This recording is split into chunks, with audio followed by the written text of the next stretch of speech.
রাতে কিছুটা কাজ আমি করে রাখছি, কেননা কালকে আমার সেন্টার আছে মানে তোমরা জানো সকালবেলা উঠে আমার অনেকটা তাড়া থাকে মাম্মামকে খাওয়ানো, রান্না করা। তাই ভাবলাম যেটুকু টুকটাক কাজ আছে রাতেই আমি সেরে নিই, আর সকালে যেটুকু থাকে সেটুকু।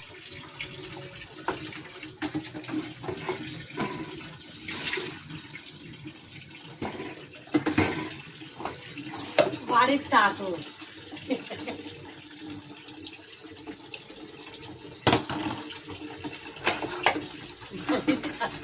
চার চোখো চাকর।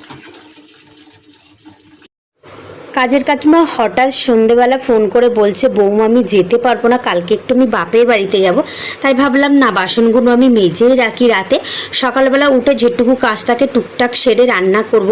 বুধবার আমার খুবই তাড়া থাকে, যেহেতু ঘর মুছতে হয়, রান্না করতে হয়, ঠাকুরকে দিতে হয়, আর সবচেয়ে বড় কথা মাম্মামকে খাওয়াতে গেলেই আমার 2 ঘন্টা লাগে, ওখানেই আমার টাইমটা বেশি দিতে হয়। আর এখন বলো তো মানে এখন কি বলো তো, আমার মানে আগে যেমন আমি বাড়ি থেকে 11টায় বার হতাম সেন্টারে, কিন্তু এখন আমাদের সেন্টারে 10টা 15-এর মধ্যে সেন্টারে যেতে হয়, এবং রাস্তায় কি বলো তো গাড়ি ঘোড়ার ব্যাপার থাকে, তো ওই জন্য আমি 10টার সময় বার হই।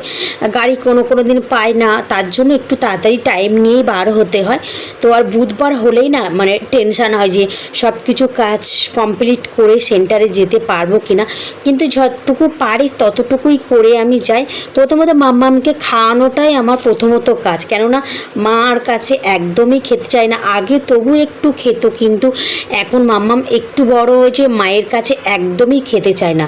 আর আমাদের এখানে এত গরম পড়েছে গাইস, একদমই তো ভালো লাগছে না। আর যে জামাটা আমি পরে আছি, এই জামাটা না মানে পরে থাকা যায় না, মানে এই জামাটা কি বলতো টেরিকটের, তো এই জামাটা পরলে না আরও প্রচণ্ড গরম হয়।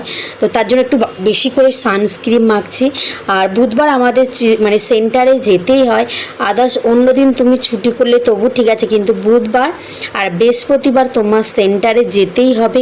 এই 2টো দিন মানে ছুটি করলে হবে না। তো তার জন্য এইবার আমি রেডি হয়ে গেছি, এখন আমি কিছু খাইনি। আর মাম্মামকে যাবার এখন তো আগের মতো এখন আমি ভিডিও পোস্ট করতেই আর পারি না, কেননা আমি না ওই যে সেন্টার থেকে এসে না ভীষণ ক্লান্ত হয়ে যায়। এসে না যেহেতু প্রচণ্ড গরম পড়েছে, তোমরা যারা রেগুলার বাইরে বাড়াও তারাই জানো যে কেমন গরম পড়ছে। আর এই গরম থেকে এসে না আর শরীর চলে না, এসে মনে হয় না একটু শুয়ে থাকি। তবু একটা সংসারে টুকটাক কাজ তোমরা জানোই তো, প্রচণ্ড কাজ থাকে। তার মধ্যে একটা যাদের বেবি আছে তারা তো জানো যে ওর পিছনে সারাক্ষণ থাকতে হয়, কেননা ওই যে সকাল থেকে লং একটা টাইমও আমাকে দেখতে পায় না, ওই যে 10টা থেকে আর সেই 4:30 পর্যন্ত। এবার বাড়িতে আসলে না